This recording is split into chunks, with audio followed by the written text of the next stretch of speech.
हाँ हाँ भाई साहब, थोड़ी सी तबीयत सुधार है। अच्छा, चलिए। हम्म। आज का कोटेशन पढ़ता हूँ, ये 5402। जो लोग समाज सशक्तिकरण को महत्वपूर्ण न मानकर राष्ट्र सशक्तिकरण अथवा धर्म सशक्तिकरण को ज्यादा महत्व देते हैं, मुझे संदेह है कि वे राजनीतिक शक्ति प्राप्त करने के लिए हिंदुत्व की भावना का उपयोग करना चाहते हैं। तो आज का जो कोटेशन है वो मेरे मस्तिष्क में आया। मैं, मेरे एक मित्र हैं, रायपुर के ही हैं, आप लोग जानते होंगे, तो मैं नाम नहीं लूंगा उनका। आज मैं लेख पढ़ रहा था फेसबुक पे, उन्होंने एक कोटेशन डाला था कि राष्ट्र सर्वोच्च होता है, या जो लोग राष्ट्र को सर्वोच्च नहीं मानते हैं मैं उन्हें देशद्रोही मानता हूँ। तो वहां पर फिर मैंने एक रिप्लाई डाला कि राष्ट्र सर्वोच्च है या समाज है या धर्म है। तो उन्होंने कहा कि राष्ट्र और धर्म। तो फिर मैंने आगे कोई टिप्पणी नहीं की, मैंने वही बात खत्म कर दी। ठीक है, उनका अपना मत था, सब अपना अपना मत, अपना विचार रखते हैं। और वास्तव में देखेंगे तो इतना कॉम्प्लिकेटेड सब्जेक्ट है ना, कि जो जिस विचारधारा का व्यक्ति है वो उसे ही सर्वोच्च बताता है। जो बहुत अधिक धार्मिक होंगे, बहुत अधिक आध्यात्मिक होंगे, पूजा पाठ करने वाले होंगे या कट्टर हिंदुत्ववादी होंगे, तो वो निश्चित स्तर पर जब आप पूछेंगे तो वो जो है वह धर्म को ही सर्वोच्च बताएंगे। कोई राष्ट्रवादी होंगे तो वह राष्ट्र को ही सर्वोच्च बताएंगे, उनके लिए धर्म गौण हो जाता है। तो यह अपना अपना दृष्टिकोण भी है। लेकिन जब हम व्यवस्था की बात करते हैं, हम लोकतंत्र की बात करते हैं, एक तो धर्मतंत्र चलता है, धर्मतंत्र जैसे ही धर्म सब जुड़ जाता है तो वहां धार्मिक सर्वोच्चता हो जाती है। हम साम्यवादी व्यवस्था में भी नहीं है जहां हम ये कह दें कि सब कुछ केंद्रीकृत होकर के जो है राज्य के पास चला जाए, राज्य सर्वोच्च हो जाए, या राष्ट्रीय सर्वोच्चता के नाम पर स्वयं को जो है राज्य सर्वोच्च कर ले। क्योंकि जितने भी राष्ट्रवाद का जो है झुंझुना पकड़ाते हैं, वे भी इस बात के लिए जो है क्लियर दिखाई नहीं देते हैं कि राष्ट्रवाद को ऊपर रखा जाए कि मानवता को ऊपर रखा जाए। तो ये एक, राष्ट्रवाद अगर मानवता पर भारी पड़ता है तो फिर हम मानवता को चुने या राष्ट्रवाद को चुने, ये हम लोगों को विचार करना पड़ेगा। पहले तो हम देखते हैं, हम सभी जो है विश्व व्यवस्था का भाग हैं। समाज की भी अपनी अपनी अलग अलग परिभाषाएं हैं। कल मेरी आचार्य जी से भी चर्चा हो रही थी। तो हम लोगों ने जो शास्त्र पढ़े हैं या जो धर्म ग्रंथ पढ़े हैं या अभी तक जो सीखा है उसमें समझ शब्द से समाज, या जो समझदार लोग हैं उनसे समाज का निर्माण। तो कल ये भी विषय आया था। मैंने थोड़ा सा इस पर तो समझने का प्रयास किया कि ठीक है, अपनी अपनी पुस्तकें अपनी अपनी जगह है, अपने अपने जो परिभाषाएं हैं, मैं उन परिभाषाओं को गलत नहीं कह रहा हूं, लेकिन देश काल परिस्थिति के अनुसार विचार करना चाहिए कि क्या सही है और क्या गलत है। वर्तमान में हम कैसे ये तय करेंगे कि कौन समझदार है कौन मूर्ख है? हमारे पास ना कोई पैमाना बना हुआ है। तो दुनिया को हम दो भागों में सीधे सीधे बांट देते हैं, एक देव और असुर में, और जो तीसरा भाग है जिसे हम लोग मानवतावादी कह रहे हैं, हम ये मान लेते हैं कि चले मानवीय प्रवृत्ति के लोग भी जो है दैवीय प्रवृत्ति लोग के लोगों का सहयोग करते हैं। तो वो दोनों कंबाइन हो गए, कुल मिला जुला करके जो एक वर्ग बचा जिसे हम कहते हैं समाज विरोधी। लेकिन मौलिक अधिकार होने के कारण जो है व्यवस्था में उनको भी हमने सामाजिक कह दिया। सिर्फ एक इस आधार पर हमने सामाजिक कह दिया।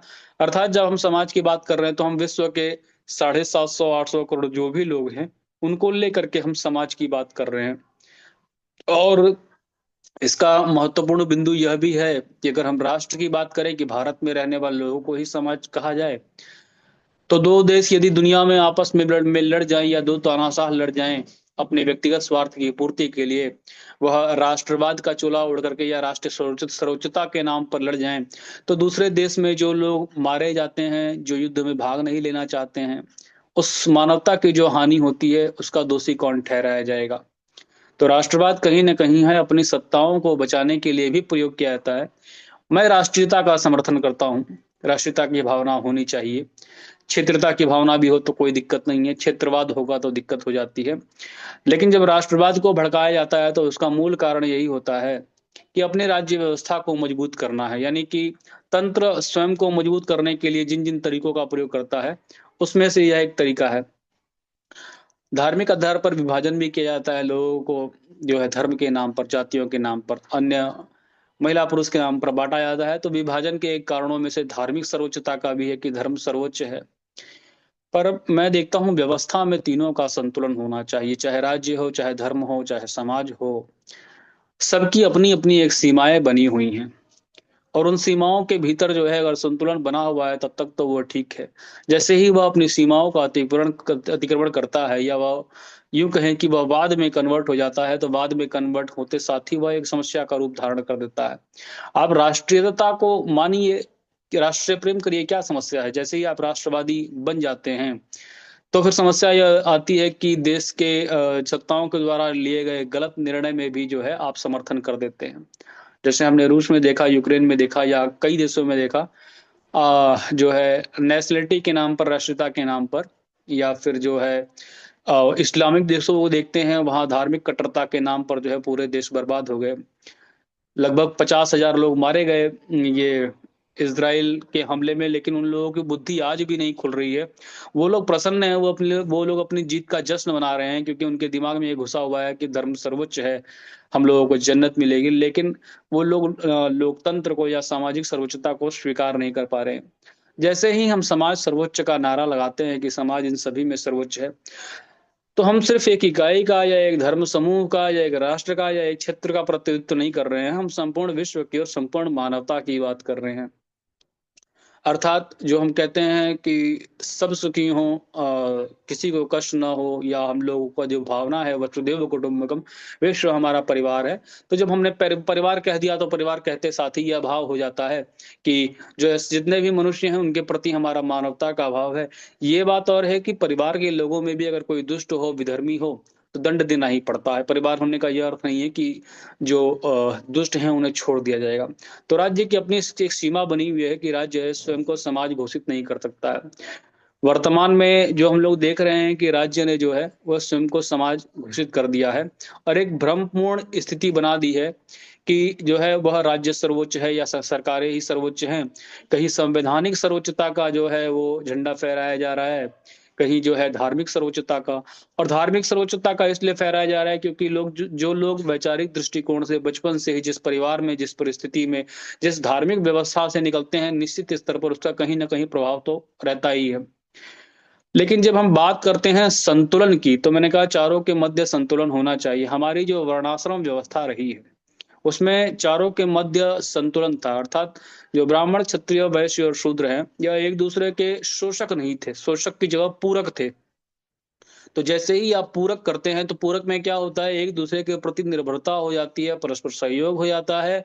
अर्थात समाज में ऐसी भावना नहीं होनी चाहिए कि मेरा तो भरण पोषण हो और दूसरे का जो है शोषण हो, या दूसरे की रोजी रोटी को मैं बाधित करके जो है अपना पेट भरते रहूं। ऐसी समाज में भावना नहीं होनी चाहिए। लेकिन ये भावना आएगी कब? ये भावना तब आएगी जब समाज को हम सर्वोच्च मानकर चलेंगे। क्योंकि जब समाज सर्वोच्च ही नहीं है, अगर वो छोटे छोटे समुदायों में बटा हुआ है, तो हर कोई केवल अपने ही समुदाय के लिए सोचता है। भले ही उसे दूसरे को मारना पड़े, हत्या करनी पड़े, उसके लिए भी वह तैयार रहता है। ये एक समस्या जो है धार्मिक सर्वोच्चता के नाम पर भी आती है और राष्ट्रीय सर्वोच्चता के नाम पर भी आती है। संवैधानिक सर्वोच्चता को देखिए या राज्य की सर्वोच्चता को देखिए, वो सारे के सारे प्रकल्प इसीलिए बनाए गए हैं ताकि सामाजिक सर्वोच्चता को चुनौती दी जा सके। मैं यहाँ जो अभी जिस प्रकार के हम धर्म की बात कर रहे हैं उसमें स्पष्ट कर दूं कि जो वर्तमान में प्रचलित जो मजहब है, मत है, पंथ है, संप्रदाय है, मजहब है, उनको हम लोग जो है उनके लिए इस कोटेशन में धर्म शब्द का प्रयोग आया है। लेकिन हम लोग जो है धर्म समझते हैं कि धर्म गुण प्रधान होता है। अर्थात धर्म जब तक व्यक्ति का व्यक्तिगत है, गुण प्रधान है, तब तक वह समस्या का कारण नहीं बनता है। लेकिन जैसे ही वह धार्मिक सर्वोच्चता का नारा लगता है, वह समूहगत हो जाता है, संगठनात्मक हो जाता है, प्रतीकात्मक हो जाता है, वैसे ही वह समाज का जो है समाज के लिए, अस्तित्व के लिए चुनौती बनता है। तो हम लोगों को जो है समाज सशक्तिकरण पर ध्यान देना चाहिए, ना कि जो है जो अलग अलग वर्ग बने हुए हैं धर्म धर्म के नाम पर या राष्ट्र के नाम पर, उनको सर्वोच्च करना चाहिए। एक शब्द हम लोगों को यह भी ध्यान रखना चाहिए कि हम लोग जिस व्यवस्था में रहते हैं या जिसको हम लोग अब तक समर्थन दे रहे हैं, वो व्यवस्था लोकतंत्र कहलाती है, और लोकतंत्र में लोक ही सर्वोच्च हो जाता है। हम लोग धर्मतंत्र में नहीं रह रहे। अगर कोई धार्मिक व्यवस्था उस व्यवस्था के अंतर्गत रहता है और वो कहता है कि ठीक है धर्म सर्वोच्च है, तो उस व्यवस्था के लिए हो सकता है। लेकिन जब हम लोकतांत्रिक व्यवस्था की बात करते हैं, मौलिक अधिकारों की बात करते हैं, संवैधानिक अधिकारों की बात करते हैं, समाज की सीमाओं की बात करते हैं, तो वहां स्पष्ट रूप से दिखाई देता है कि समाज सर्वोच्च है, क्योंकि समाज के लिए ही सारी की सारी व्यवस्थाएं बनी हुई हैं। और समाज को यह अधिकार भी है कि वह अपनी व्यवस्थाओं में संशोधन कर सकता है, व्यक्ति को बहिष्कृत भी कर सकता है।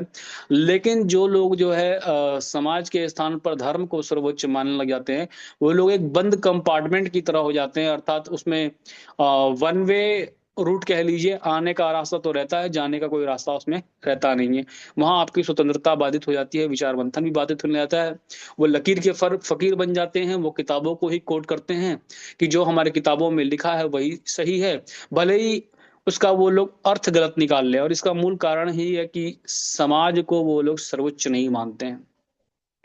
जबकि समाज को सर्वोच्च मानने वाले लोग स्वतंत्र होते हैं, विचार मंथन करते हैं और उसमें संशोधन के लिए भी वो लोग तैयार रहते हैं। तो इस दृष्टिकोण से देखते हैं तो समाज जो है वो हमें सर्वोच्च दिखाई देता है। लेकिन एक दूसरा दृष्टिकोण भी है, और वो दृष्टिकोण ये कहता है कि अगर समाज का मार्गदर्शक धर्म है, तो बिना मार्गदर्शक के व्यक्ति का जीवन कैसा होगा, मनुष्य कहलाएगा कैसे वो? क्योंकि धर्म ही जो है वो हमें मनुष्य बनाता है। कहते हैं धर्मेण हीना पशु भी समाना, अर्थात जिसके पास धर्म नहीं है वह पशु के समान है, और जो पशु के समान है उनका समाज भी नहीं हो सकता। क्योंकि समाज, पशुओं का जो होता है समाज नहीं होता, उसे समझ कहते हैं।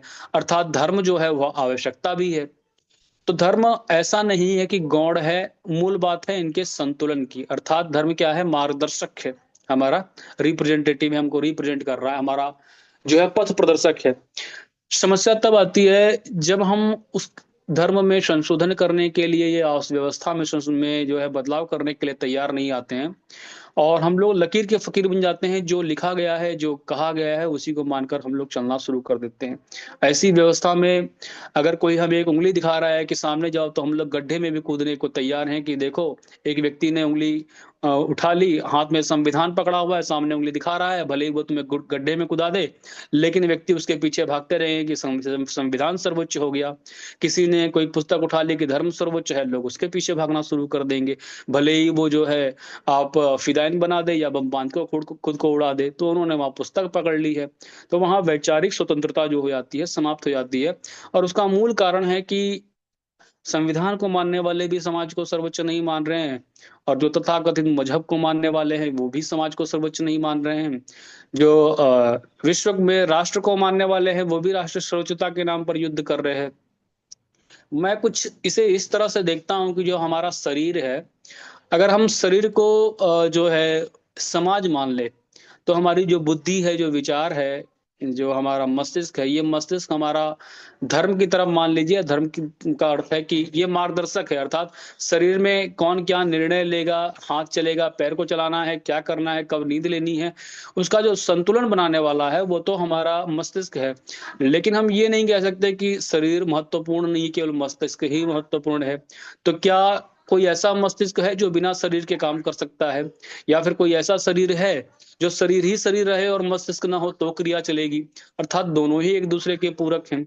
समाज के बिना धर्म का अस्तित्व संभव ही नहीं है, समाज के बिना राज्य का भी अस्तित्व नहीं है। अर्थात समाज रहेगा तो ही धर्म रहेगा, समाज रहेगा तभी राज्य रहेगा। दूसरी बात यह भी है कि समाज हो और धर्म ना हो तो फिर वो जो है वो भटक जाएगा, वह पशुवत आचरण करेगा। अर्थात दोनों एक दूसरे के पूरक दिखाई देते हैं, लेकिन बिना समाज के न धर्म की सत्ता दिखाई देती है, न तो जो है राज्य की सत्ता दिखाई देती है। एक जो है वो समाज का रक्षक है, एक मार्गदर्शक है। इस दृष्टिकोण से जब हम देखते हैं तब लगता है कि ठीक है, जो हम सामाजिक सर्वोच्चता की बात करते हैं वो काफी हद तक सही दिखाई देती है। लेकिन मैंने पहले ही कहा कि जैसे मैंने फेसबुक पढ़ा था, और ये प्रश्न काफी विवादित हैं, जो जिस दृष्टिकोण से देखता है उस दृष्टिकोण से उसकी व्याख्या करता है। हम लोग जो है व्यवस्था परिवर्तन की बात बात कर रहे हैं, हम लोग लोकतंत्र की बात कर रहे हैं, हम लोग किसी धार्मिक संस्थान में नहीं बैठे हैं, या फिर हम लोग किसी कट्टरपंथी समूह के बीच में नहीं बैठे हैं। तो उस दृष्टिकोण से जब हम व्यवस्था की बात करेंगे तो व्यवस्था में मुझे लगता है कि हमें व्यवस्था में समाज को सर्वोच्च मानकर चलना चाहिए। ऐसा मेरा दृष्टिकोण है कि व्यवस्था में हो सकता है व्यक्ति के व्यक्तिगत मामलों में धर्म सर्वोच्च हो सकता है, वहां कोई कोई समस्या नहीं है। लेकिन जैसे ही वह व्यक्ति समाज से जुड़ता है तो वहां उसके लिए व्यवस्था संतुलन आवश्यक हो जाती है। इस दृष्टिकोण से भी देखता हूं तो मुझे लगता है कि समाज को सर्वोच्च मानकर चलना चाहिए, क्योंकि तभी लोकतंत्र की स्थापना हो सकती है। अगर लोकतंत्र में आप लोग के अस्तित्व को ही हटा देंगे, समाज ही नहीं रहेगा, तो बाकी सारी व्यवस्थाएं विकृत हो जाएंगी। फिर हमारी स्थिति भी जो है वह ऐसे ही देशों की तरह हो जाएगी जहां आतंकवाद के नाम पर जो है बम धमाके होते हैं, या राष्ट्र सुरक्षता के नाम पे जो लड़ रहे हैं। तो मैंने जितना विचार किया मुझे लगा कि ठीक है, शरीर के ही सब अंग हैं, एक मार्गदर्शक है, लेकिन शरीर भी महत्वपूर्ण है। इस दृष्टिकोण से जो है समाज को महत्वपूर्ण मानना चाहिए और हमें सामाजिक सर्वोच्चता के लिए जो है वो प्रयास करना चाहिए। तो मैं अपने विषय को यही रखता हूँ, आप लोगों से अनुरोध है आप लोग इस विषय पर मार्गदर्शन करें। और मैंने पहले ही जैसे चर्चा में कहा कि इस विषय में बहुत विवाद रहेगा, निश्चित स्तर पर कई लोग जो है जिस दृष्टिकोण से देखेंगे वो उस दृष्टिकोण से उत्तर देंगे। तो मैंने केवल अपना एक पक्ष रखा है, ना मैं किसी की बात काट रहा हूं, ना मैं किसी को अस्वीकार कर रहा हूं। सबको अपना अपना पक्ष रखने का अधिकार है। आप लोग उसी हिसाब से बात रखें, और अगर मेरी बातें कुछ गलत लगती हैं तो आप लोग उसमें संशोधन भी करें। आप लोगों का सुझाव भी आमंत्रित है। जी धन्यवाद।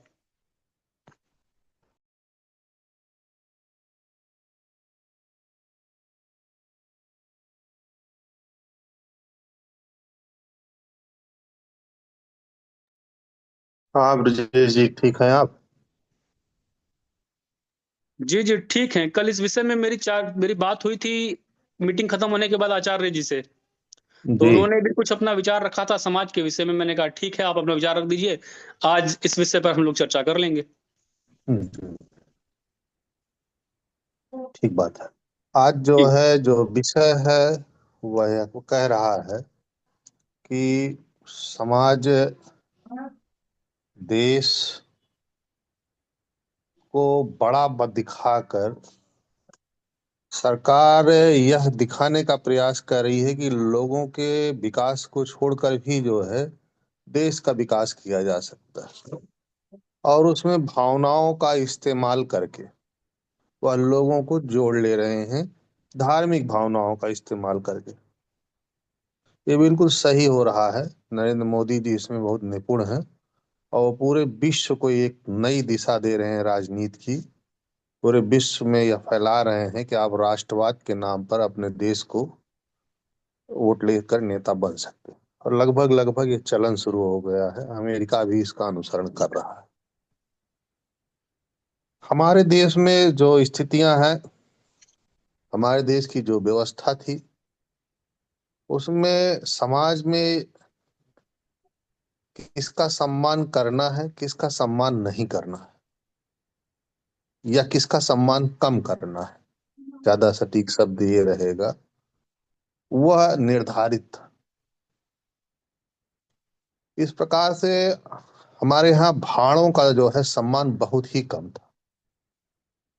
भाड़ मतलब कलाकार, जो स्वांग रचते हो, कि स्वांग रच के बहुत बड़े व्यापारी के रूप में एक्टिंग करते हो, या बहुत शक्तिशाली रूप के व्यक्ति में एक्टिंग करते हो, या सिंघम बन जाते हो। कुछ भी जो है हीरोगिरी जो है फिल्मों में पर्दों पे आती है, इन्हें भाड़ या कलाकार कहा जाता है, जिनका सम्मान हमारे यहाँ बहुत कम था। आजादी के बाद धीरे धीरे समाज में सरकार द्वारा प्रायोजित तरीके से यह कहा जाने लगा कि ये कलाकार हैं, इनकी इज्जत की जानी चाहिए, कला की इज्जत कर रहे हैं। जो बनी बनाई प्रथा थी कि स्वांग रचने वालों का, भाड़ों की इज्जत कम हो, वह चीजें घटने लगी।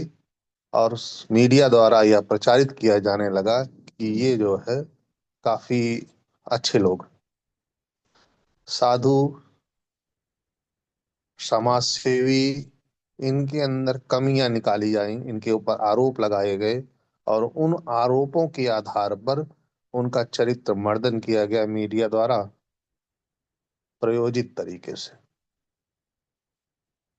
और ये भाड़ आज हमारे देश में महत्वपूर्ण स्थिति में है। समाज लगभग लगभग इन्हें स्वीकार कर चुका है, और समाज के बहुतायत लोग इनका अनुकरण करने लगे।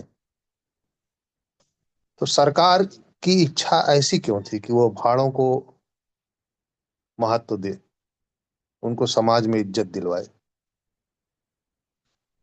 उसका लाभ होना चाहिए सरकार को। सरकार लोगों पे नियंत्रण चाहती है। साधुजन, सामाजिक लोग, ये लोग जो है सरकार के कहे अनुसार बात नहीं कहेंगे। ये अपने मन से अपने विचारों को रखेंगे।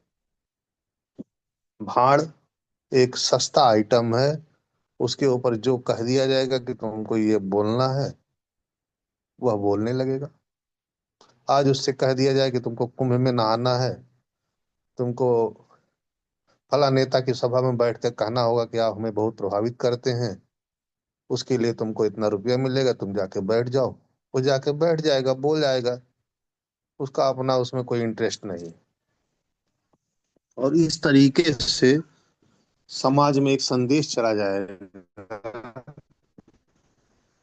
कि हाँ ये अच्छे, काफी अच्छे फॉलोअर्स हैं।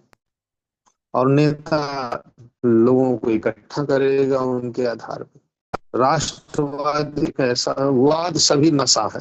इतने विवाद है सरकार, वादों से दूर रहना चाहिए। वाद में जो फंसा वो विवाद में गया। जैसा कि आपने कहा कि राष्ट्रीयता होना चाहिए, लेकिन राष्ट्रवाद से बचना चाहिए, धर्मवाद से बचना चाहिए, धार्मिक होना चाहिए। तो लोग राष्ट्रवादी हो रहे हैं, राष्ट्रीयता नहीं आ रही है। धर्मवादी हो रहे हैं, धार्मिक नहीं हो रहे हैं। और ये सब एक तरीके से सुनियोजित तरीके से कराया जाए, क्योंकि जो हमारे यहाँ परंपरा थी सम्मान की, उनके सम्मान को गिराया गया। एक नई परंपरा डाली गई। साधु संत अच्छे लोगों की, जो भी अपने आप समाज को प्रभावित कर रहे थे, उनको किसी न किसी तरीके से उनका चारित्रिक पतन किया गया। आज हमें बने बनाए विचार टीवी द्वारा परोस दिए जाते हैं, और आम जन में वह धारणा बन जाती है कि हाँ ऐसा ही है। अगर टीवी अरविंद केजरीवाल की बुराई करेगी तो लगभग लोग उसको करने लगेंगे। अगर टीवी नरेंद्र मोदी की भलाई करेगी, बढ़ाई करेगी, तो लगभग लोग बढ़ाई करने लगेंगे। अगर टीवी है जो सोनिया गांधी की दिन रात गुन गाती थी, तो लोग सोनिया गांधी को अच्छा कहने लगे थे, उसको तो देवी तक कहने लगे थे। तो ये प्रयोजित है, जो बहुसंख्यक जनता को प्रभावित करने के लिए इसका इस्तेमाल किया जाता है, जिसमें भाड़ों का भी महत्वपूर्ण रोल रहता है, जो स्वांग रचते। और ये सिर्फ सत्ता तक ही नहीं है। सत्ता के जो दूसरा है, जो अमरबेल पे चढ़ के आता है, पूंजीवाद, ये भाड़ उसका भी जो है बढ़ाने में मदद करते हैं। अगर हमें अपने बालों का कलर करना है, आज के हमें लगता है 40 साल पहले बहुत कम लोग अपने बालों को कलर करते थे। आज बहुसंख्यक लोग अपने बालों को कलर करने लगे। न तब कोई जरूरत थी, न आज कोई जरूरत है। बाल रंग लेने से कुछ भी ऐसा नहीं होने वाला है जिससे कि दिनचर्या प्रभावित हो जाए। लेकिन भाड़ों ने इतना महिमा मंडन किया कि बहुसंख्यक जनता जो है बालों को रंगने लगी। अब जो है अगर आप अपनी बालों को नहीं रंगे हैं तो समाज में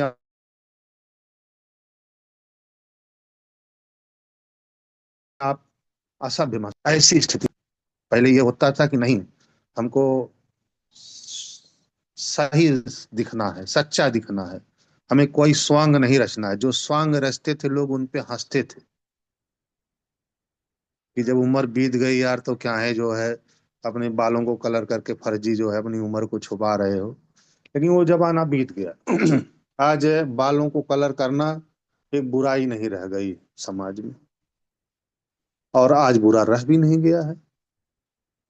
बस अच्छा लगने के लिए स्वांग रच ले रहे हैं लोग, तो पूंजीवाद को उससे फायदा हो रहा है,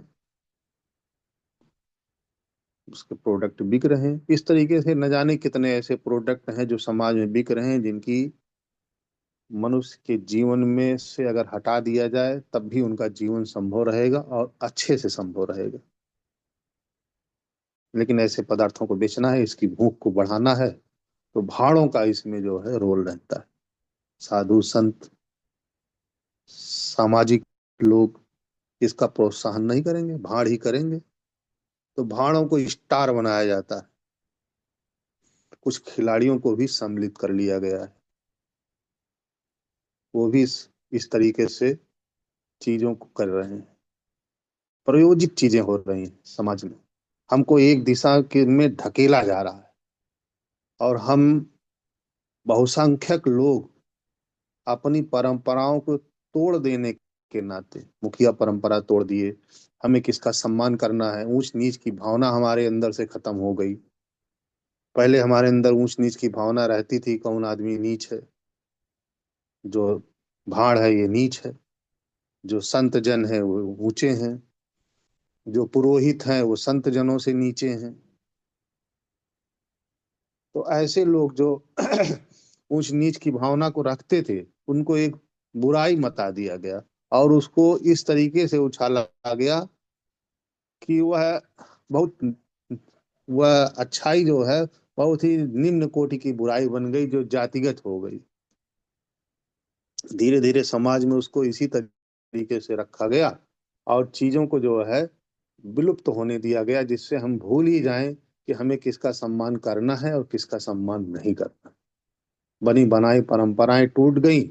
आज टीवी के माध्यम से चतुर नेता जैसा चाह रहे हैं वैसा जो है समाज को पट्टी पढ़ा रहे हैं, और राष्ट्रवाद की अवधारणा से लोगों का विकास, लोगों के कल्याण को पीछे कर दिया जा रहा है। आज बहुसंख्यक लोग ये भूल जाते हैं कि हम उत्तर प्रदेश में रहने वाले लोग अगर ये अपनी माँ बहन बेटी अपने आप को अगर किसी खांसी जुकाम होने पर भी डॉक्टर की खोज करेंगे तो हमें 500 रुपया निकालना पड़ेगा। लेकिन दिल्ली में जिस आदमी ने 500 रुपये की फीस की बाध्यता को खत्म कर दिया, मोहल्ला क्लिनिक कर दिया, हम मोहल्ला क्लिनिक की प्रशंसा करने के बजाय अरविंद केजरीवाल की अच्छाई और बुराई पे ज्यादा ध्यान देने लगे। क्या हम यह जानने लगे हैं कि अगर हम मोहल्ला क्लिनिक को अच्छा कह रहे हैं, अगर हम सरकारी स्कूलों को अच्छा कह रहे हैं, अगर हम निर्बाध बिजली को अच्छा कह रहे हैं, तो हम मोदी के विरोधी हैं? अरे ये कैसे बात हो गया? मोहल्ला क्लिनिक होना मेरा अधिकार है, निर्बाध बिजली पाना मेरा अधिकार है, अच्छे स्कूल पाना मेरा अधिकार है। मोदी के समर्थक रहते हुए भी हमको ये चीजें चाहिए। अब मोदी समर्थक हो जाए तो इसका मतलब ये थोड़ी है कि उत्तर प्रदेश में जगह जगह क्लिनिक के, मोहल्ला क्लिनिक के तर्ज पे एटीएम खड़े किए गए हैं, न जिसमें न डॉक्टर रहते हैं न कोई स्टाफ रहता है। लूट हो रही है। स्कूलों की वो दशा हो गई है उत्तर प्रदेश में कि प्राइमरी स्कूल को लोग जो है एक तरीके से सबसे घटिया स्तर का स्कूल समझ रहे हैं। वहाँ की अध्यापकों की, चाहे वो अच्छा पढ़ाता ही क्यों ना हो, प्राइमरी स्कूल का अध्यापक अगर उसने अपना परिचय दे दिया तो लोगों की निगाह से उतर जा रहा है। अरे क्यों? क्योंकि प्रयोजित तरीके से हमारे स्कूलों को खत्म करना है, और इस दिशा में सरकार आगे बढ़ रही है। तो हम मुद्दों को अच्छा बुरा कहने के बजाय अरविंद केजरीवाल और मोदी में फंस गए हैं।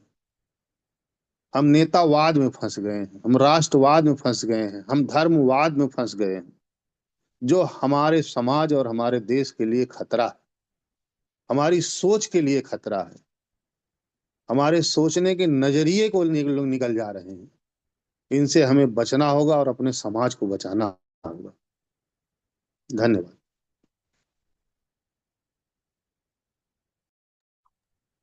तो ब्रजेश भाई, अन्य इस पे तो साथी मैं कुछ कहना चाहता हूँ। बताइए। जी। देखिए, आज भी समाज का बड़ा महत्व है। मैं लेकिन वहाँ तो जो सज्जन लोग हैं वही जानते हैं और उन्हीं के ऊपर है। लगभग समाज दुर्लभ हो चुका है। अब तो ये कहा जाता है कि समाज की ज्यादा फिक्र करोगे तो आप परेशान रहोगे, इसलिए समाज क्या कह रहा है क्या नहीं कह रहा है, समाज की आलोचना और प्रशंसा पर बहुत ज्यादा ध्यान मत दीजिए। मैं अपने जीवन की एक कहानी सुनाता हूँ। अ, मैंने जो है एक मर्चेंट नेवी में फॉर्म डाला था। तो वहां पे इंटरव्यू वगैरह दे के आया, तो वो एकेडमी मुझे लेने के लिए तैयार हो गई। तो हमारे घर वालों ने एक झूठा फैला दिया कि जैसे समाज वाले जो ज्यादा या घर के ज्यादा जानते नहीं है, उन्होंने कहा नेवी में सिलेक्शन हो गया, नेवी में सिलेक्शन हो गया। अब बाद में जो है, अच्छा मैं कई लोगों को कहता रहा भाई ऐसा नहीं है, वो इस तरीके का मैं बताता रह गया, लेकिन समाज तो अपने ही राह पे चलता है। तो अच्छा मुझे भी मैं नहीं चाहता था, लेकिन बाद में दबाव बस में चला गया, समाज का दबाव बस, ठीक है ना। तो वो समाज का हमारे ऊपर प्रभाव था। लेकिन व्यक्ति जैसे जैसे बड़ा होता है, वो कहता है कि भाई समाज का जो है कोई वैल्यू मत रखिए, समाज तो ऐसे ही है, किसी को अच्छा बोल देती है, किसी को बुरा बोल देती है, अच्छे को बुरा बोल देती है, बुरे को अच्छा बोल देती है, समाज अब ऐसा हो गया है। तो समाज महत्वपूर्ण था, एक जमाना था ऐसा।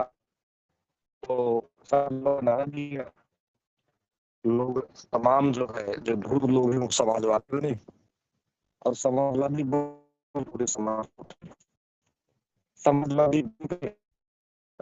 80-20 का नारा दिए, समाजवादी बन के कह दिए कि जिसकी जितनी संख्या भारी उसकी उतनी हिस्सेदारी। तो समाज का भी उपयोग करके लोगों ने समाज को तोड़ा। अब राष्ट्रवाद की जो बातें होती हैं, राष्ट्रवाद गलत, मुझे लगता है कि सिर्फ अपनी बात करना हरदम गलत ही होता है। कोई व्यक्ति सिर्फ अपनी बात यदि करे कि नहीं मैं ही सही हूं, मेरे ही सारे सब कुछ चीजें ठीक है, तो व्यक्ति निश्चित गलत होता है। वो उसको मैं करेक्ट कभी नहीं मानता हूं, क्योंकि ऐसा कभी होता नहीं है। भारत में जो राष्ट्रवाद जन्मा, सावरकर ने जिस राष्ट्रवाद की बात की, और बहुत सारे लोग थे जिन्होंने राष्ट्रवाद को प्रमुख माना, वो एक्चुअली में जो देश को टूटने का जो एक वो कूट रचना की जा रही थी, षड्यंत्र किया जा रहा था, देश टूटे ना, लोग क्षेत्रीयता के नाम पे, साउथ नॉर्थ के नाम पे देश को न तोड़े, लोग बंगाल और तमिल बंगाली भाषा के नाम पे देश को तोड़े। फिर इसलिए उस पूरे देश को इकट्ठा रखने के लिए राष्ट्रवाद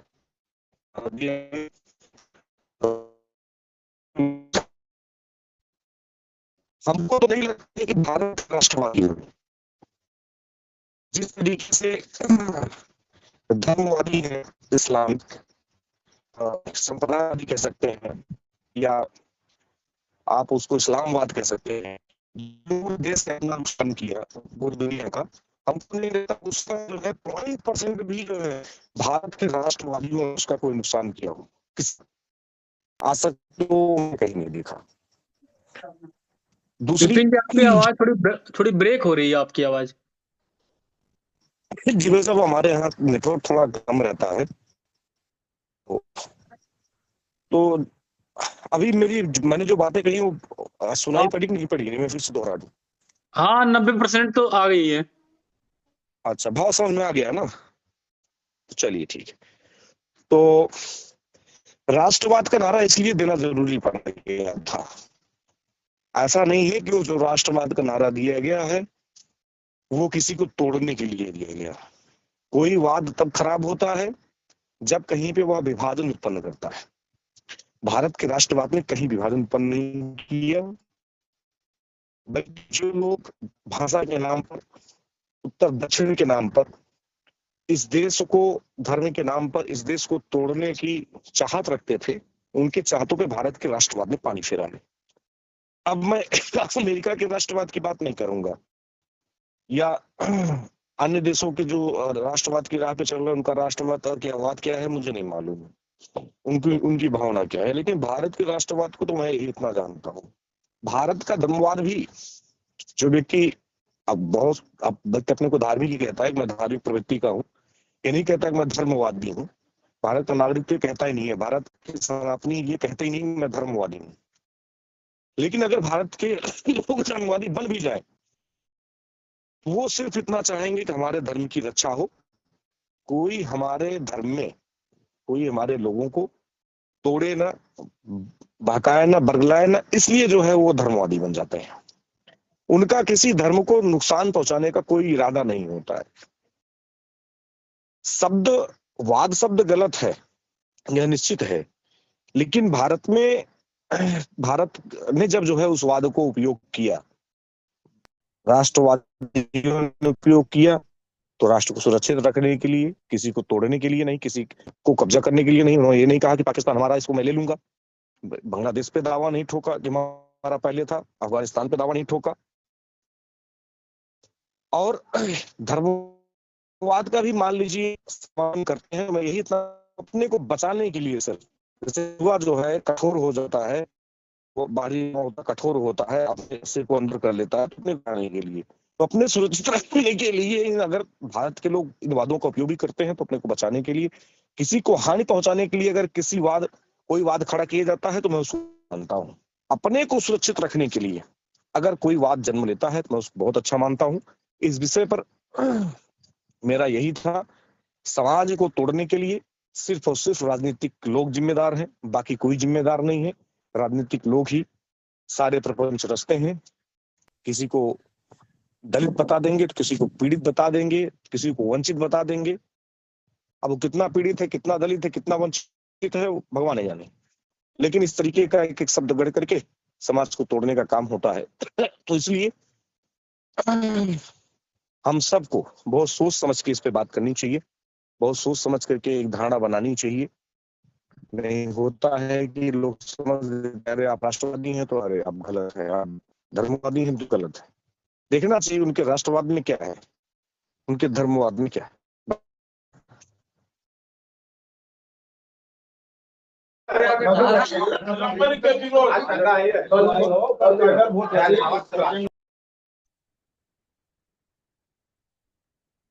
ठीक है विपिन जी, अन्य कोई साथी अपना प्रश्न रखेंगे?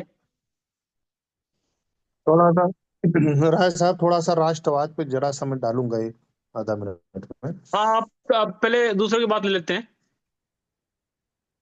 अच्छा, मैं इस पे बोल दूं उसके बाद, थोड़ा अच्छा सा ठीक है। है, आप ठीक रख लीजिए। जैसे हमारे यहाँ देश में बंगला,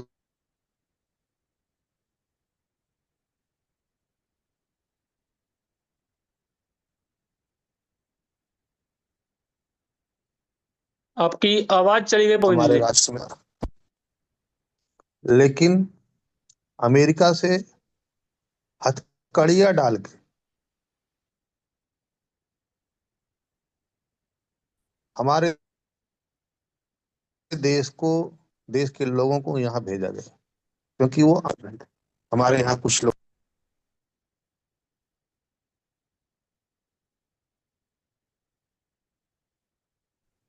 लोगों को ठीक लगा, गए थे। वो क्यों गए थे, वो कौन लोग, किस लिए अमेरिका जाना चाहते?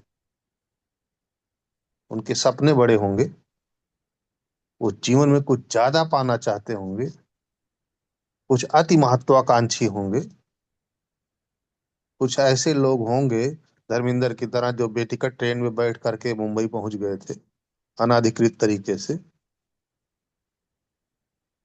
कुछ ऐसे लोग होंगे जो रंगून चले गए थे अनाधिकृत रूप से। तो इन लोगों पे पाबंदी लगाई जाए। राष्ट्रवाद का जो सिस्टम है आज का, वो ये है कि ऐसे लोगों पे पाबंदी लगाई जाए।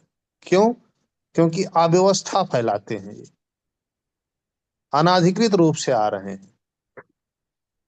अगर हमारे देश की कानून व्यवस्था अच्छी है, हमारा प्रशासक अच्छा है, तो कोई आदमी हमारे देश में अव्यवस्था कैसे फैला सकता है? इंसान है वो, चाहे वो बांग्लादेशी हो, चाहे वो रोंगिया हो, चाहे वो हिंदुस्तानी हो। मानवतावादी लोग यह कहेंगे कि संपूर्ण विश्व के मानव किसी भी देश में कहीं भी जाएं, उनके साथ इस तरीके का बुरा बर्ताव नहीं करना चाहिए। उन्हें कम से कम एक निम्नतम सुविधाओं में जीने देना चाहिए। जीने का अधिकार और रहने का अधिकार मिलना चाहिए विश्व के समस्त जगहों पे। लेकिन हम अपनी अव्यवस्था को दोष देते हुए राष्ट्रवाद के नाम पर ट्रंप ने राष्ट्रपति जी बने हैं वहां पर, इलेक्शन जीते हैं। तो भारतीयों को हथकड़ियां पहना के उनके देश भेज देने से उनके देश के लोग ताली बजा रहे हैं। ये राष्ट्रवाद है जिससे ये समस्याएं उत्पन्न होती हैं हर राष्ट्र में, जहां लोग इंसान को इंसान नहीं समझते हैं, वो अमेरिकी और भारतीय समझते हैं। समस्याएं यहाँ आ जाती हैं। धन्यवाद। पवन भैया, मैं भी कुछ बोलूंगा पवन भैया जी को। जी जी, आप रखिए बात। भैया जी, ये है कि अगर पाकिस्तानी और बांग्लादेशी कितनी भी संख्या में घुस के आ जाए तो हम उनके साथ में कैसा व्यवहार करेंगे निकालने के लिए? इसी तरीके से व्यवहार नहीं करेंगे जिस तरीके से अमेरिका ने किया। करना ही चाहिए। अनधिकृत रूप से कोई भी यदि हमारे देश में घुस के आया है, उसके साथ ऐसा व्यवहार करना ही चाहिए। मतलब किसी प्रकार के संवैधानिक तरीके से नहीं आया है, यहाँ रह रहा है, ऐसे तो पूरा पाकिस्तान पूरा विलय हो जाएगा भारत में। रुक जाइए, ठीक है, वो अब अपनी बात पूरी कर लीजिए। हाँ, इस तरीके से राष्ट्रवाद, जैसे हिंदू के बहुत सारे शब्द बना दिए, हिंदूवाद, हिंदुत्व, हिंदू। हम ही लोग बाल की खाल खींचते रहते हैं, बाकी दूसरे लोग नहीं। बाकी लोग सीधा सीधा रास्ता अपनाते हैं कि सामाजिक समानता के नाम पर, सामाजिक न्याय के नाम पर वो सामाजिक अन्याय ही फैलाते चले जा रहे हैं। ये हम देख रहे हैं, शुरू से देख रहे हैं। एक देश की व्यवस्था तो बननी पड़ेगी, आंतरिक व्यवस्था। हम विश्व व्यवस्था बना नहीं पाए हैं अभी कि हम विश्व व्यवस्था के हिसाब से लोगों के साथ व्यवहार करें। हम अपने देश के हिसाब से व्यवहार करेंगे। इसको राष्ट्रवाद कहा जाए, राष्ट्रीयता कहा जाए, कुछ भी कहा जाए, दोनों में कोई फर्क नहीं है। वाद शब्द जोड़ जोड़ देने से राष्ट्रीयता का भाव खत्म नहीं होता। राष्ट्रीयता का भाव ही राष्ट्रवाद है। बस इतना ही कहना चाहता हूं मैं। ठीक है, देखिए, मैं तो समझता हूं जो अमेरिका में घुसे थे, अवैध रूप से घुसने वाला हर व्यक्ति अपराधी होता है। अन्य कोई साथी अपनी बात रखें। नहीं, उसमें उसमें ऐसा है ना ब्रजेश जी, जी, यदि विपिन जी, अब अपने पहले प्राण अन्य रक्षा के साथियों की लिए तरफ गए बात हों। लेते हैं। हाँ ठीक। हाँ, फिर आप सबका नंबर देंगे, पहले अन्य साथियों को बात रखने देते हैं। हाँ ब्रजेश भैया, जी बताइए मदन जी। सभी साथियों के लिए नमस्कार। समाज सशक्तिकरण, आज का विषय तो बहुत अच्छा है। समाज सशक्तिकरण और मतलब धर्म सशक्तिकरण, और दूसरा कौन सा पॉइंट है, मतलब राजनीतिक। देखिए, धर्मवाद है, राष्ट्रवाद है। मैंने उसमें जी दो हाँ, शब्द और जोड़ दिए, राज्य कह दिया मैंने, संविधान भी जोड़ दिया। जी जी जी। तो देखो, आज जिस किसी भी व्यक्ति से चर्चा करो, वो मतलब उसका धर्म सशक्तिकरण को ही महत्व ज्यादा देगा। मतलब राजनीतिक सशक्तिकरण को भी महत्व देगा, मतलब राष्ट्र सशक्तिकरण को महत्व देगा। जो हमारा आधार है, मतलब समाज सशक्तिकरण, समाज जो हमारा आधार है उसको नकार देगा व्यक्ति। जबकि हमारा समाज सशक्तिकरण एक महत्व रखता है, मतलब समाज का एक महत्वपूर्ण स्थान है। जब समाज ही नहीं होगा तो कहाँ से राष्ट्र होगा और कहाँ से धर्म होगा। तो हमारे समाज में जो समाज समाज उसी को कहते हैं जहाँ अच्छे विचार के व्यक्ति होते हैं, जिनकी भावनाएं अच्छी होती हैं, जो दूसरे का कल्याण चाहते हैं, और मतलब दूसरे का हित चिंतक। मतलब जो हमारे समाज के बीच में मनुष्य रहते हैं, वहाँ मानवता निवास करती है, और मानवता उन्हीं मनुष्यों में निवास करती है जिनकी विचारधारा अच्छी होती है। अच्छे विचार के जहाँ मनुष्य होते हैं, जहाँ सामूहिक रूप से वो एक अच्छा समाज होता है। और जिनकी निगेटिव विचारधारा होती है, दूसरे के मतलब अहित सोचने की, मतलब दूसरे का हित ना करने की, ऐसी विचारधारा होती है, तो वो मतलब एक उनकी विचारधारा गलत होती है। मतलब वो समाज में तो रहते हैं, लेकिन वो सही ढंग से उनके अंदर मानवता नहीं होती। तो बात है यहाँ समाज सशक्तिकरण और राष्ट्र सशक्तिकरण तथा धर्म सशक्तिकरण, तीनों का। तीनों का तालमेल जो है वो मिला हुआ है। तो देखिए, धर्म सशक्तिकरण भी अपना एक महत्व रखता है, मदन जी, क्योंकि धर्म एक के मिनट। बिना भी। मदन जी, मैं 1 मिनट टोकूंगा। सशक्तिकरण नहीं, सर्वोच्चता का सिद्धांत। जी। धर्म सशक्तिकरण नहीं, धार्मिक सर्वोच्चता, अच्छा जी। राष्ट्रीय सर्वोच्चता। अच्छा जी, मतलब सर्वोच्चता मतलब जी। उच्च स्थान। हाँ। हाँ, ऊपर तो किसको रखा जाए? तो थोड़ा इसमें सा सबसे वर्ड में मतलब करेक्शन रहेगा। जी जी हाँ। जी, आप मतलब बात को तीनों कंटिन्यू में। करिए। जी, मैं समझ गया आपकी बात को। जी। जी। देखिए, सर्व सबसे मतलब सबसे उत्तम स्थान, मतलब सर्वोत्तम स्थान हम समाज को ही देंगे, क्योंकि समाज राष्ट्र और धर्म से ऊपर है। जब समाज ही नहीं होगा तो कहाँ से मतलब राष्ट्र धर्म होगा, और कहाँ से आ, मतलब राष्ट्र धर्म, और कहाँ से मतलब समाज, वो क्या दूसरा क्या है, राष्ट्र धर्म, और तीसरा शब्द भूल गया मैं।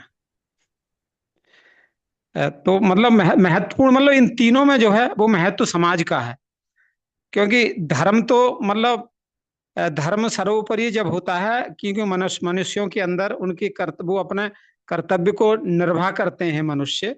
जब मनुष्यों के अंदर एक कर्तव्य निष्ठा होती है, उनके अंदर परहित की भावना होती है, परोपकार करते हैं, तब तो मतलब मानवता जिनके अंदर होती है, वहां धर्म सुरक्षित सुरक्षित रहता है। और जिनके अंदर समाज में मानवता नाम की चीज नहीं है, वहां धर्म जो है वो विलुप्त हो जाता है। तो इस तरह से हम समाज को ही महत्व देंगे, चाहे वो समाज मतलब संपूर्ण विश्व हमारा क्या है, एक समाज है। और समाज अपने को, समाज का जो है वो एक महत्वपूर्ण स्थान है, एक आधार है। बिना समाज के ना राजनीति चलती है, ना धर्म नीति चलती है, सब मतलब अधूरे हैं। समाज ही एक अपने मतलब समाज का एक सर्वोपरि स्थान है। बस मैं इतना ही कहूंगा। जी, धन्यवाद। अन्य कोई साथी?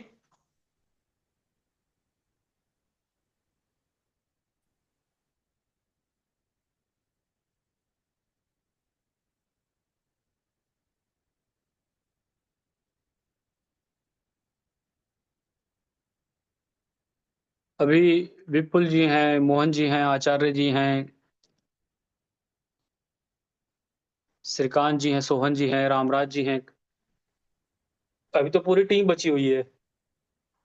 तब तक अगर आप कहें तो मैं बैदराज जी के सवालों का आंसर दे दूं। अगर कोई साथी बात नहीं रखेगा तो फिर हम ले लेते हैं। हाँ, बैदराज जी, हम चाहते हैं कि क्या कोई दूसरा ऋषि सुनक न पैदा हो?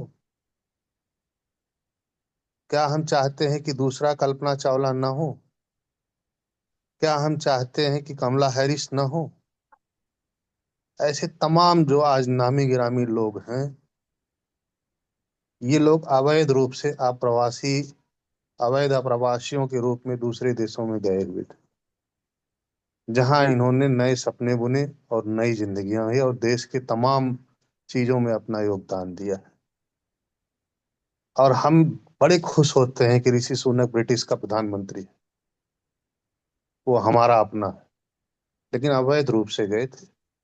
जो लोग आज भारतीयों को जंजीरों में बांध के भारत भेज रहे हैं, वो लोग अमेरिका में अवैध रूप से गए थे। वह श्वेतों का नहीं, अश्वेतों का देश है। इस तरीके से अगर हम बटेंगे, हम अपनी सोच को बांटेंगे, तो कितने टुकड़े करेंगे और कहाँ इसका अंत होगा? धन्यवाद।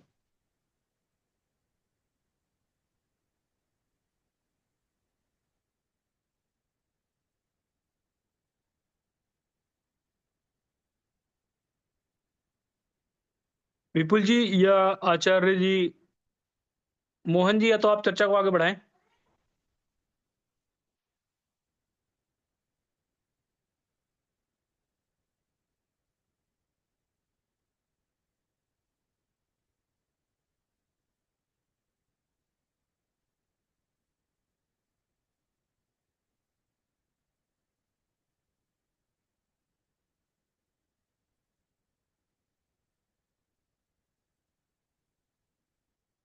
अगर कोई साथी बात नहीं रखना चाहेंगे तो फिर चर्चा को हम लोग समाप्त करते हैं।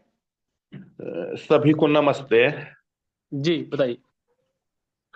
कह रहा हूं कि जैसे समाज सशक्तिकरण जो है, जिस समय राणा प्रताप जब मुगलों से युद्ध किए थे, उस समय भी समाज के साथ मिल करके युद्ध को जीते।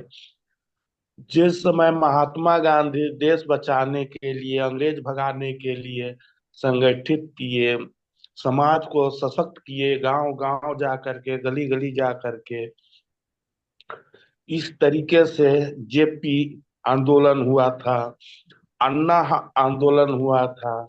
तो ताकत तो जब आएगा जो समाज को सशक्त बनाने में, है ना, समाज को सशक्त बना करके आगे बढ़ने में, लोगों को एकजुटता बना करके चलने में ही ये जो है समाज सशक्तिकरण का जो है उसका अच्छा मार्गदर्शन निकलेगा। आज कोई भी राजनीतिक पार्टी हो या धार्मिक संगठन हो, या कि ये जो है सशक्त, धर्म को सशक्त बनाते हैं, राजनीति को सशक्त बनाते हैं, उसी के माध्यम से जो है धर्म पर राज करते हैं, राजनीतिक पर राज करते हैं, देश में, समाज में। इस तरीके से जो है सशक्त बनाना बहुत जरूरी है। और जो अच्छा सशक्त जो कुछ उपयोग के लिए, जो अच्छा मार्ग के लिए बनाते हैं वो सफल हो जाते हैं, और कुछ गलत मार्ग के लिए बनाते हैं तो कुछ दिन में जा करके वो टूट जाता है। ये मेरा मानना है। जी। जी ठीक है, धन्यवाद, आपने सही मार्गदर्शन किया। एक जो प्रश्न मैंने रखा था कि हम लोग जो धर्म की बात कर रहे हैं तो वहां धर्म का अर्थ गुण प्रधान धर्म से लें तो धर्म हानिकारक नहीं है, न तो मनुष्य के लिए न समाज के लिए। और हर हर जो धर्म है, चाहे राज्य है चाहे समाज है, किसे बड़ा कहें किसे छोटा कहें, एक प्रश्न ये खड़ा होता है कि सब अपने अपने स्थान पर हैं तब तक तो ठीक है, जैसे ही एक दूसरे के ऊपर हावी होते हैं तो वो भी नुकसानदायक है। सामाजिक सर्वोच्चता के नाम पर ही हम लोग देख रहे हैं कि भारत में तथाकथित समाजवाद खड़ा हुआ है। और वो समाजवाद सिर्फ उन्होंने समाज शब्द लिया है, बात जुड़ गया तो वो वैसे ही साम्यवाद में कन्वर्ट हो गया। यानी वहां तो समाज शब्द का भी दुरुपयोग किया गया है। तो ऐसे में जब हम सामाजिक सर्वोच्चता की बात करते हैं तो ये भी थोड़ा सा समझना पड़ेगा कि कहीं उस शब्द का भी दुरुपयोग ना हो, क्योंकि वास्तविकता तो ये है कि समाज शब्द का भी दुरुपयोग हो रहा है। धर्म का तो हो ही रहा है, धर्म की तो विकृत परिभाषा है। तो शरीर में हम ये नहीं कह सकते कि केवल शरीर ही महत्वपूर्ण है, मस्तिष्क भी है। और केवल मस्तिष्क ही महत्वपूर्ण है, शरीर नहीं है तो शरीर के बिना मस्तिष्क भी नहीं होगा। दोनों का अपना अपना स्थान है। व्यवस्था के रूप में मैं देखता हूं कि व्यवस्था में समाज महत्वपूर्ण होता है, लेकिन व्यक्ति के व्यक्तिगत जीवन में धर्म का भी बहुत महत्व होता है। जब हम बात करते हैं कि व्यक्ति के चारित्रिक पतन की हो, नैतिकता की बात हो, तो वहां धर्म बहुत महत्वपूर्ण हो जाता है। लेकिन व्यवस्था में समाज ही सर्वोच्च रहेगा। तो सभी चीजें अपने अपने स्थान पर हैं, बशर्ते उसकी परिभाषाएं विकृत ना हो। परिभाषाएं विकृत होंगी तो समाज का भी वही स्वरूप वर्गों के रूप में है, बहुजन समाज, दलित समाज, पिछड़ा समाज, सवर्ण समाज, अवर्ण समाज। ये भी समाज के स्वरूप बने हुए हैं, ये भी घातक हो गए हैं। जैसे जैसे मान के चलिए, अभी जो समाज को तोड़ने का काम सरकार जो किया है, कोई भी सरकार हो, ये जैसे आदिवासी, गैर आदिवासी, ऊंच नीच, है ना, महिला आरक्षण, तो आदिवासी आरक्षण, मतलब तरह तरह का जो है योजना बना करके लोगों का जो है दरार पैदा करके, और इसका लाभ सरकार ले रहा है और समाज को बिल्कुल बिखरा करके छोड़ दिया है। ये ठीक बता रहे हैं, जैसे धर्म की परिभाषा विकृत है वैसे ही समाज की भी परिभाषा विकृत है।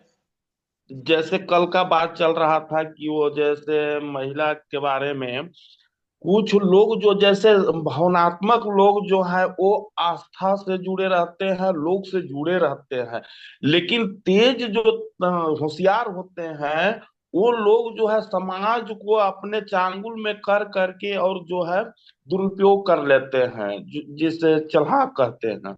और जो सीधा साधा लोग हैं उनको अपने मुट्ठी में ले लेते हैं, वो बात को मनवा लेते हैं और जैसे फिर मन वैसे करने लगते हैं, और उसका नतीजा बाद में जो है गलत हो जाता है। जी। अन्य कोई साथी?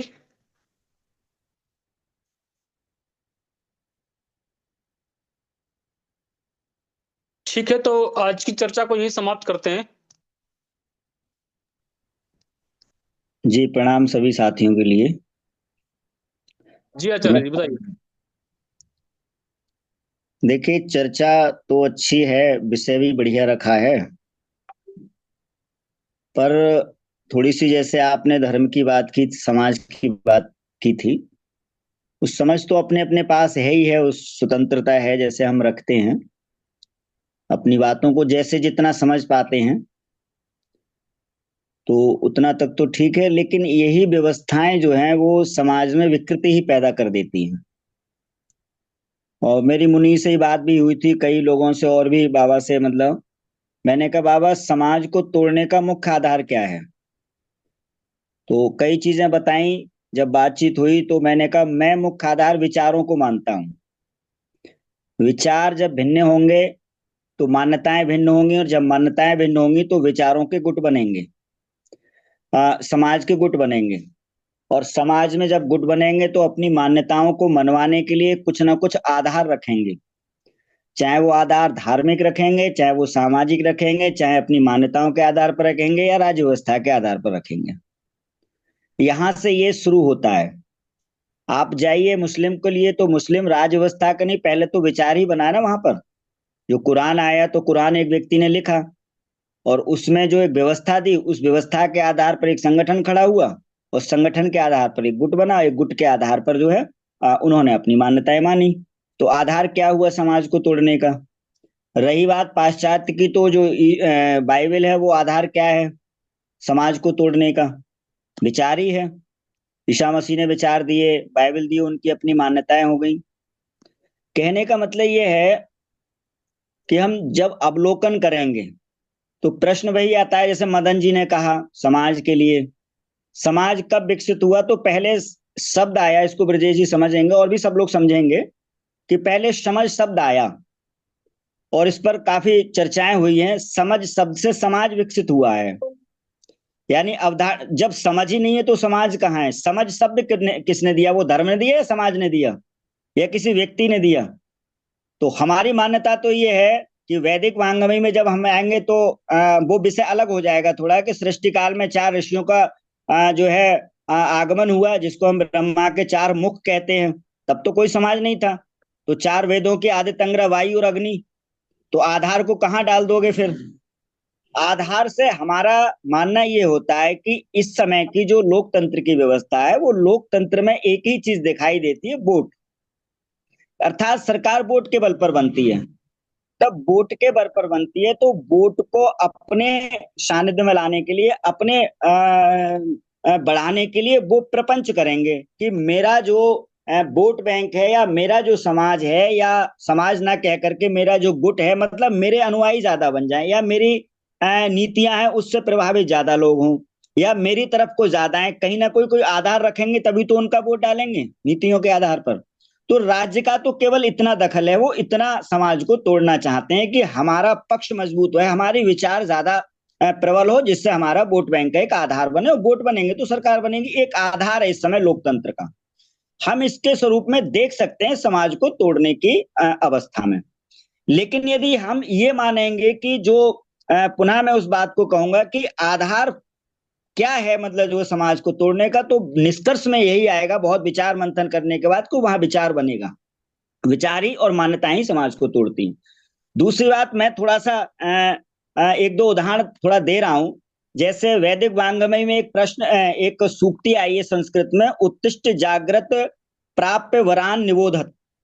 कितना बढ़िया राष्ट्र के विषय में, समाज के विषय में, कितना मतलब व्यक्ति विशेष के विषय में उद्बोधन किया गया। उठो जागो, चुने हुए विद्वानों आचार्यों, चुने हुए शब्द लगाए, चुने हुए आचार्य विद्वानों विचारकों के पास जाइए, वहां पर जाके आपकी समझ विकसित होगी। जब समझ विकसित होगी समाज का निर्माण होगा। अब एक ऐसी कोई व्यवस्था तो है नहीं बनी हुई। एक थोड़ा सा और उदाहरण आता है, जैसे हम जब कभी समाज के सानिध्य में जैसे हम कहते हैं कि हम भीख क्यों दें या हम मतलब दान क्यों दें, ये तो हमारी शिक्षा पर है, वो ठीक है आज की व्यवस्था में, लेकिन शास्त्र ने इसकी एक बड़ी अच्छी व्याख्या की है और बहुत धर्म ग्रंथों के आधार से जो शब्द दिए हैं और इसको सत्या प्रकाश में भी दिया गया है, शायद वो चौथे या तीसरे समोल्लास में होगा, मुझे ये थोड़ा याद आ रहा है यहाँ पर, जब देने के लिए मतलब हम समाज के सहयोग के लिए क्यों दें, तो अपने धन के 5 आधार बताए, मतलब 5 भाग करिए, उसमें से 6 लगभग दान देने के या भिक्षा देने के, तो उसमें कहा गया श्रेया देयम, आप जो हैं वो दान अपने श्रेय के लिए दें श्रद्धा से। फिर कहा गया अश्रद्धा अश्रद्धया देयम, अर्थात अश्रद्धा से दें। फिर कहा गया श्रिया देहम, यानी शोभा से दें। फिर कहा गया हिया देहम, लज्जा से दें। फिर कहा भिया देहम, भय से दें। फिर कहा गया संविदा देहम, अर्थात आप जो है भय से दान दें, मतलब डर से दान दें। तो एक स्वरूप देखते हैं हम जो टैक्स की, मतलब इसका कहने का ये है कि समाज के निर्माण के लिए जहां सामाजिक काम होते हैं, जैसे आज भी हम देखते हैं कोई सामाजिक काम, जैसे कथाएं हैं, मैं उदाहरण दे रहा हूं, या कोई भंडारा है या कोई बहुत बड़ा काम सामाजिक स्तर से होता है, समाज के लिए, समाज के द्वारा ही, तो उनमें ये नियम लागू किए कि आप देंगे, क्योंकि एक दे रहा है और एक नहीं देगा तो समाज की व्यवस्था नहीं चल पाएगी। उन चीजों को लेकर के जो सामाजिक व्यवस्थाएं बनाई गई थी और उसके अंत में कहा गया सर्वे संतु निरामया, तो वहां पर ये अवधारणा प्रकट होगी। जब ये अवधारणा प्रकट होगी तो समाज की सामूहिक संरचना का एक स्वरूप हमें दिखाई देगा। यदि हम कहते रहें, जैसे हम कहें मिठाई मिठाई मिठाई मिठाई, तो मिठाई का नाम लेने से तो हम स्वाद मतलब महसूस तो कर सकते हैं इंद्रिय के द्वारा कि मिठाई ऐसी होगी, बड़ा स्वाद आ रहा है, लेकिन वास्तविक उसका अनुभव तभी होगा जब हम उसके अंदर रसगुल्ला या जलेबी या कोई मीठा पदार्थ उसको खाएंगे, तब उसका पूरा अनुभव ले पाएंगे। तो जहां तक समाज की बात है, राज्य के लिए ठीक है आज की अवस्था में हम कह सकते हैं, लेकिन जहां धर्म के विषय में जाएंगे तो वहां एक बहुत अच्छा सामाजिक समीकरण मिलता है पर सभी मानवीय आधार पर। लेकिन फिर जैसे आदरणीय विपिन जी ने कहा और थोड़ी सी बात रखी थी, तो समाज को तोड़ने का कभी आप विचार करिए, वो एक विचार ही रहता है।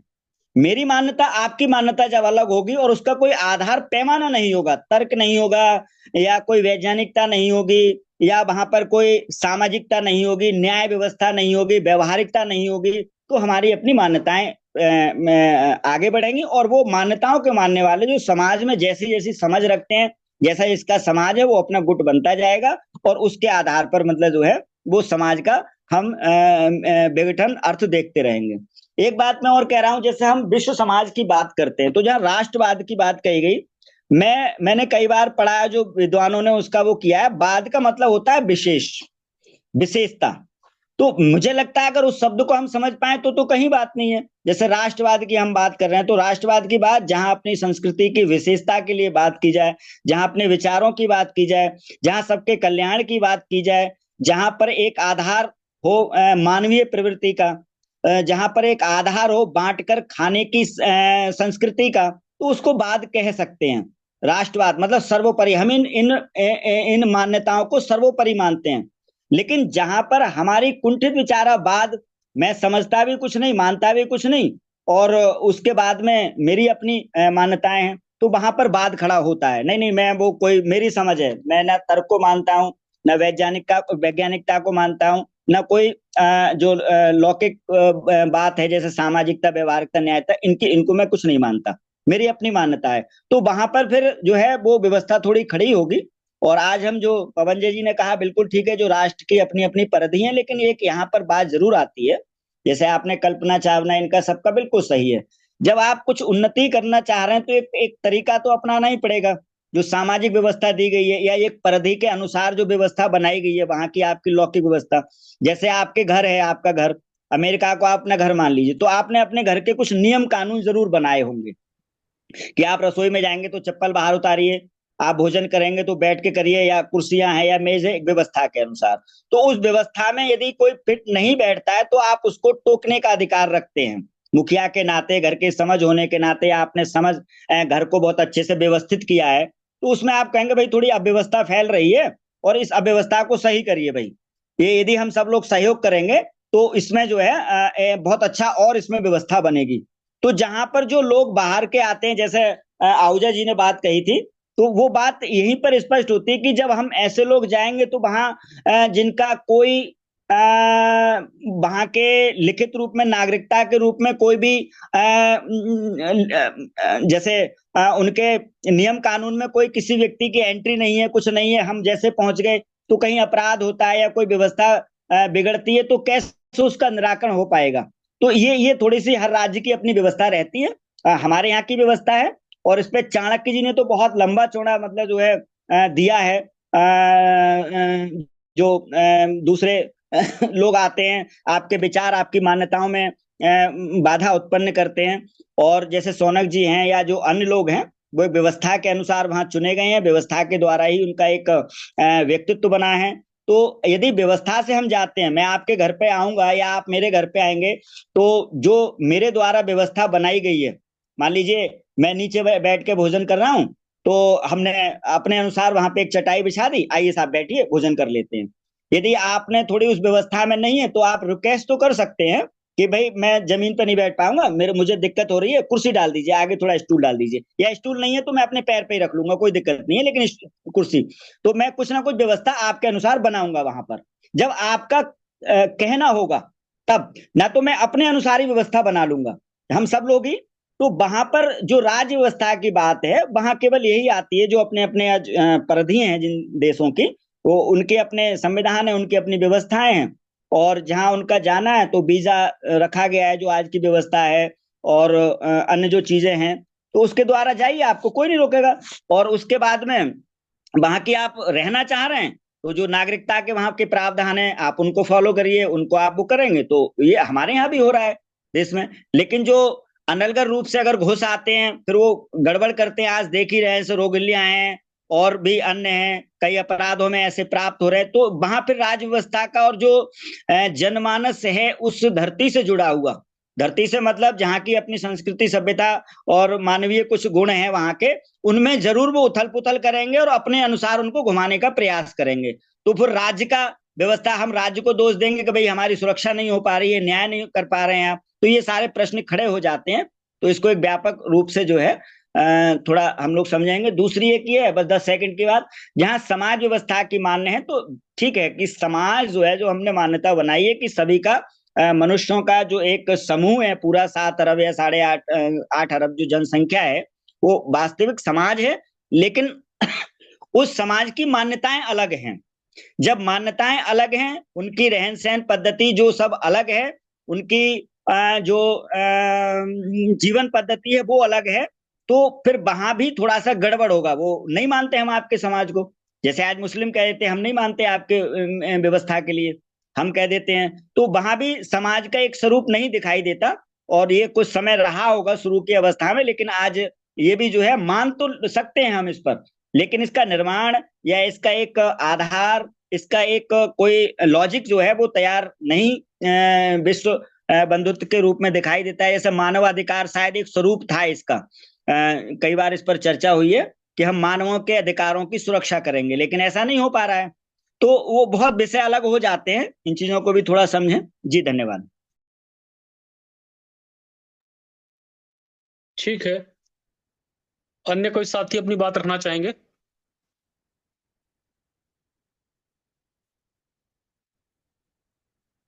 तो मीटिंग को आज हम लोग यही समाप्त करते हैं। आज मोहन जी नहीं बोले। मुझे लगता है किसी कार्यक्रम में व्यस्त हैं वो। मैं उनका निजी रूप से डेली सुनना चाहता हूँ, नहीं, वो लेकिन मुझे लग रहा है बीच में उनका माइक ऑन हुआ था और वो कहीं किसी कार्यक्रम के पीछे से बैकग्राउंड से आवाज आ रही थी। हाँ, तो हो सकता है कहीं व्यस्त हाँ, तो हो। मुझे लग रहा है कहीं किसी जगह पे व्यस्त है वो। ठीक है, होस्ट से जो है वो आप मीटिंग क्लोज कर सकते हैं।